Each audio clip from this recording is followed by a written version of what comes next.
Hello, everyone. I'm going to present One Belt, One Road to you. To give you the long story short, it's China's ambition to connect to the other areas in the Western area, like Europe, Central Asia, Southeast Asia, and Africa. I'm Chaewon Yu from South Korea, and IMS course, and Gianmarco and Leon are from Italy, doing management in engineering. So I want to start by the story you're very familiar with. You all know Silk Road, right? And the Marco Polo. So it's the way before Marco Polo traveled to China. It's second century when China brought its very high quality silk to the Western regions to start the trade. So it was initiated and globalized by Chinese exploration, and it has economic, cultural, political, and religious interactions between the regions. So based on the Silk Road, China came up with the One Belt, One Road idea. So as you can see, it's the two ways. It's on the road, how China connects to Europe, and also the seaside, how China connects to the Europe, going through all the continents.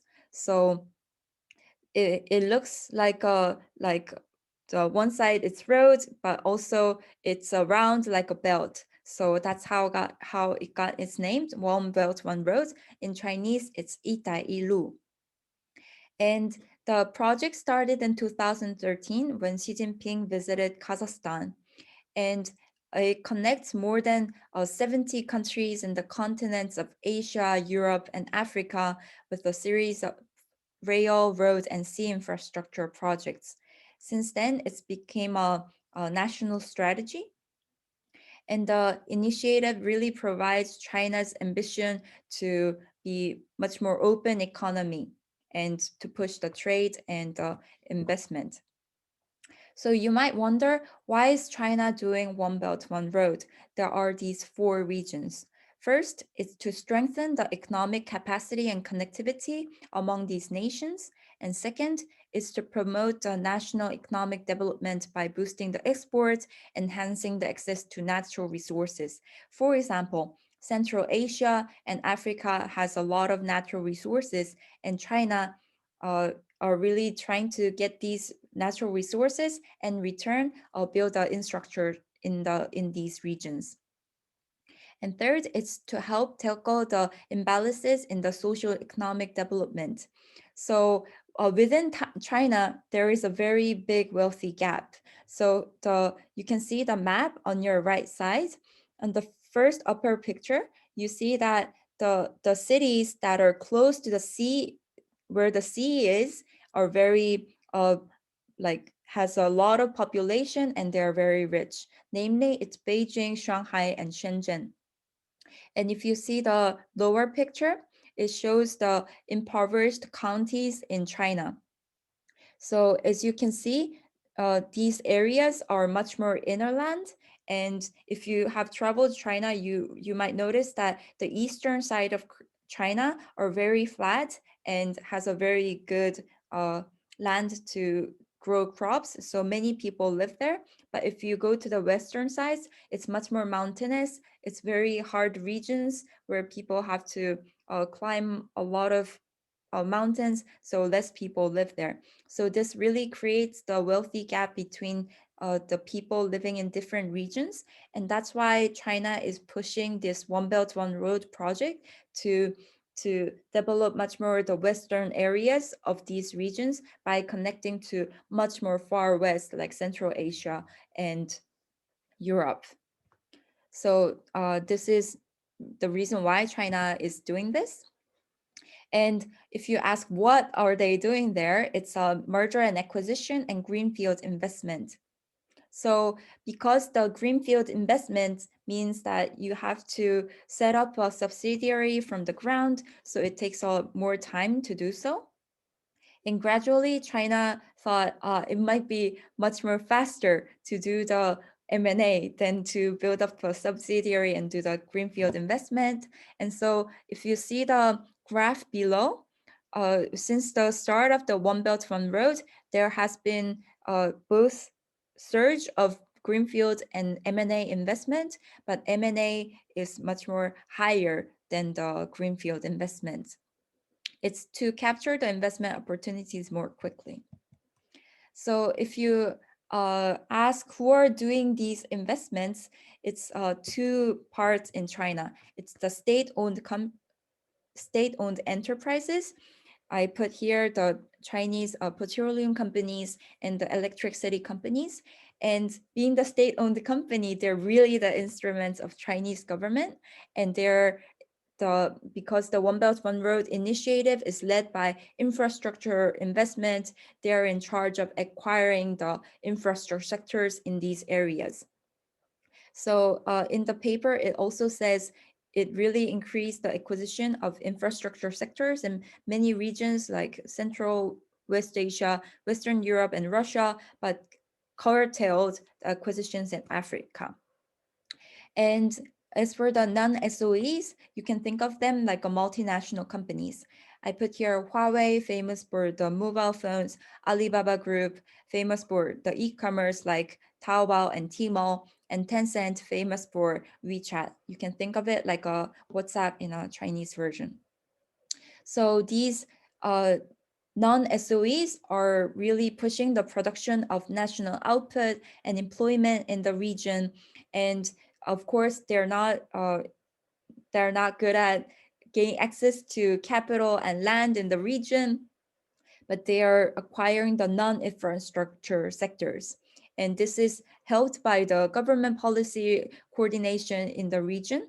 And Chinese companies are really in a rush to move into and expand to these regions.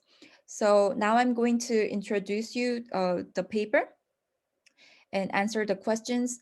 So for the research question, does the One Belt One Road initiative promote Chinese overseas direct investment? The answer is yes.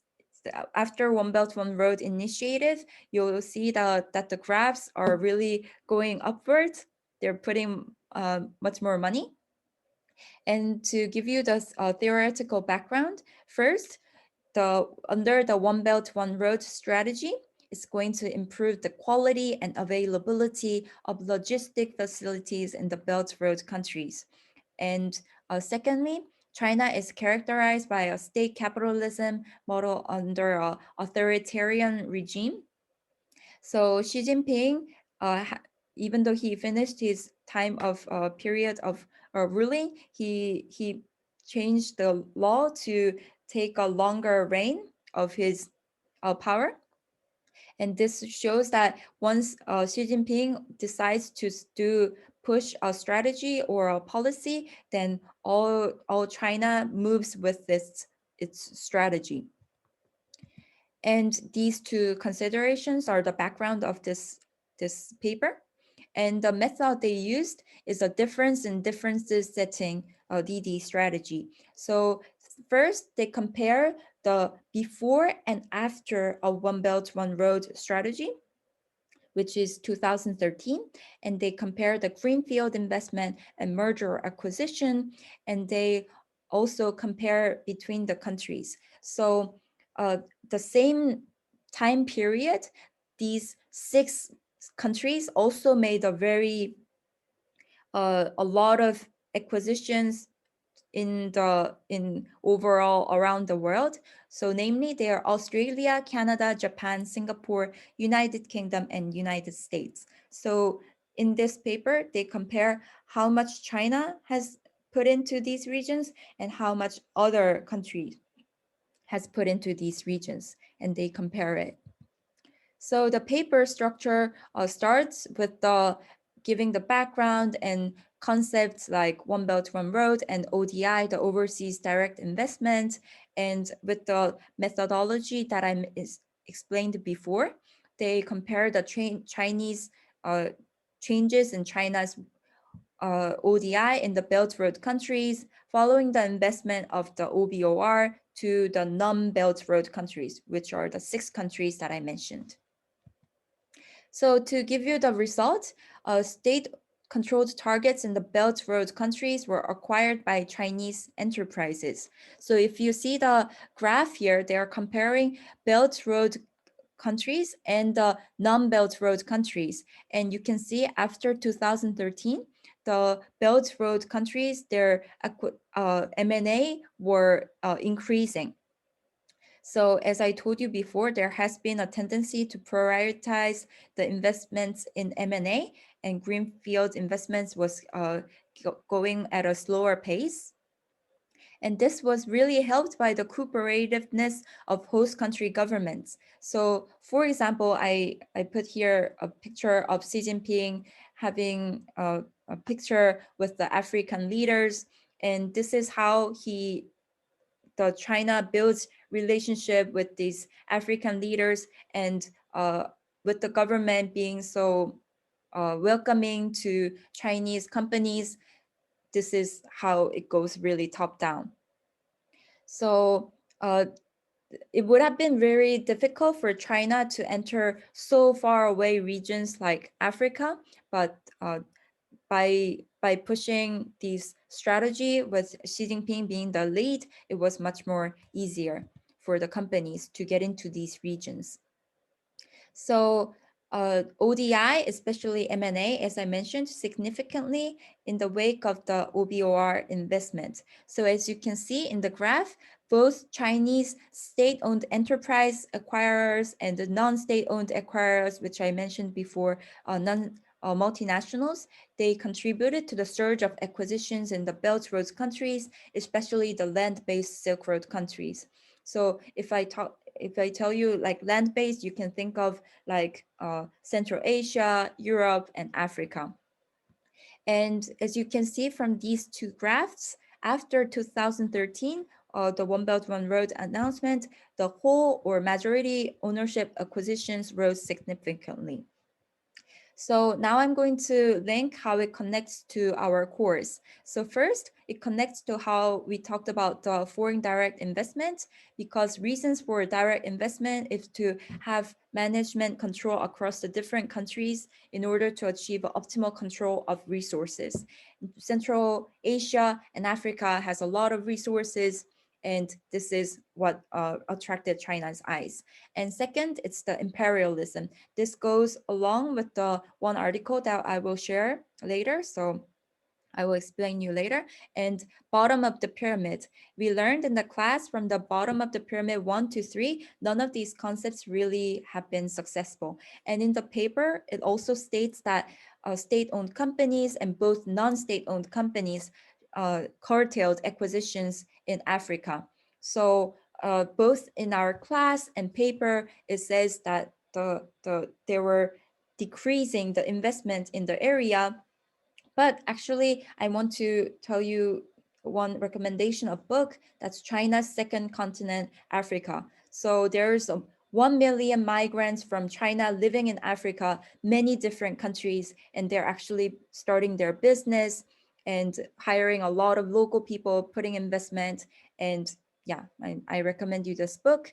And cross-border M&A, as we talked about it last week, M&A likelihood between the countries increases with geographical proximity and intensified bilateral trade flows. And this is really true because China is expanding into the geographically proximate countries, and they're pushing the trade flows with the announcement. And One Belt, One Road in this year, China is really trying to push down the investment because they had a lot of pressure from the coronavirus. And there were also broadening their horizon into the green development and the digital connectivity and public health. And especially they're really looking into the renewable energy. And here are other further research questions. And I personally crossed the Silk Road as well as the One Belt One Road, interviewing the CEOs in the East country, namely the startups. And it was for that reason, this research was much more interesting. And in short, China is trying to connect these Western areas with their investment, and you can have positive or negative view on this. I look forward to our discussion. Thank you.